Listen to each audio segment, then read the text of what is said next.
നമ്മളെ കയ്യിലൊരു ഭണ്ഡാരം ഉണ്ട് എന്ന് സങ്കല്പിക്കുക. ഒരു കൊല്ലത്തിന് മേലെയായി ആ ഭണ്ഡാരം തുടങ്ങിയിട്ട് നമുക്കാണെങ്കിൽ അർജന്റായിട്ട് ഒരു 50,000 രൂപ ആവശ്യമുണ്ട്. അപ്പൊ ആരോ പറഞ്ഞു, നീ എന്തിനാ ഈ ടെൻഷൻ അടിക്കണത്, നിന്റെ ഭണ്ഡാരം തന്നെ പൊളിച്ചാ പോരെയെന്ന്. നമ്മൾ പറഞ്ഞു അതില് 50,000 ഉണ്ടാവില്ല.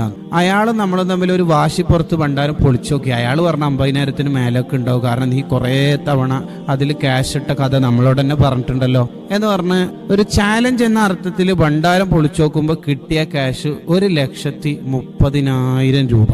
നമുക്ക് ഭയങ്കര സന്തോഷമായിരിക്കും. എന്താണ് ശരിക്കും ഇപ്പൊ ഇവിടെ സന്തോഷിക്കാൻ വക ഉണ്ടായത്? ഭയങ്കരമായിട്ട് സന്തോഷിക്കാൻ മാത്രം ഇപ്പൊ എന്താ വക? നമ്മൾ തന്നെയല്ലേ ഈ 1,30,000 രൂപ അതിലിട്ടത്, വേറൊരാൾ 5 പൈസ ഇട്ടിട്ടില്ല. അപ്പൊ നമ്മൾ ഇട്ട ആ ക്യാഷ് അവിടെ തന്നെ ഉണ്ട് എന്നുള്ളതിൽ ഇപ്പൊ എന്താ സന്തോഷിക്കേണ്ടത്? ഇപ്പൊ ഞാൻ കയ്യിൽ കെട്ടിയിരിക്കുന്ന വാച്ച് പ്രസംഗം കഴിയുമ്പോഴേക്ക് കയ്യിൽ തന്നെ ഉണ്ട്, അതുകൊണ്ട് ഇപ്പൊ സന്തോഷം ഉണ്ടാവോ? ഞാൻ വെച്ച ക്യാഷ് ഭണ്ഡാരത്തിലുണ്ട്.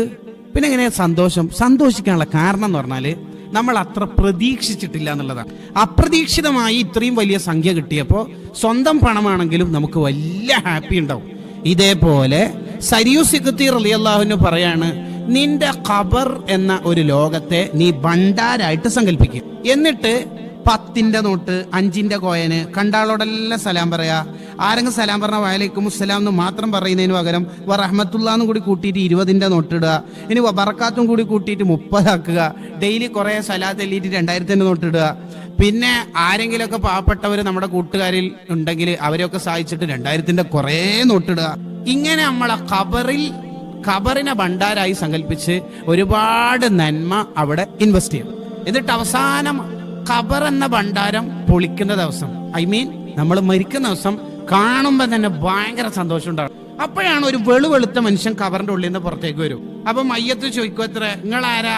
അന അമലുക സ്വാലിഹ്, നീ ചെയ്ത നല്ല കർമ്മങ്ങളാണ് അഥവാ സൽക്രമങ്ങളാണ് ഞാൻ എന്ന് പറഞ്ഞിട്ട് പരിചയപ്പെടുത്തും.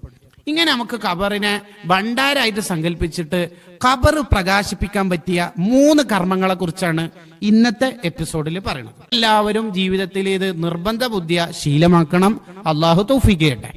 1, എല്ലാ ദിവസവും മഗ്രിബിന് ശേഷം, മഗ്രിബിന്റെ ഇശായിന്റെ ശേഷം ആവലാണ് നല്ലത്, ഉറങ്ങണതിന് മുമ്പ് ആയാലും മതി, സൂറത്തുൽ മുൽക്ക് പാരായണം ചെയ്യുക. അഥവാ നമുക്കൊക്കെ അറിയുന്ന പോലെ തബാറക സൂറത്ത് പാരായണം ചെയ്താല് ഖബർ പ്രകാശിക്കും. ഖബറിനെ നമുക്ക് സന്തോഷമുള്ള വീടായിട്ട് നമുക്ക് മാറ്റാൻ കഴിയും. സൂറത്തുൽ മുൽക്ക് നിത്യമായി പാരായണം ചെയ്യണം. ഇനി എന്തെങ്കിലും ക്ഷീണം കൊണ്ടോ മറ്റോ ഉറങ്ങിപ്പോയാല് രാവിലെ ഓതിയാൽ മതി.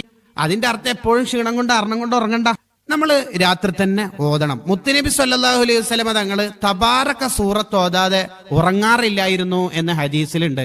നബി സല്ലല്ലാഹു അലൈഹി വസല്ലമ തങ്ങളെ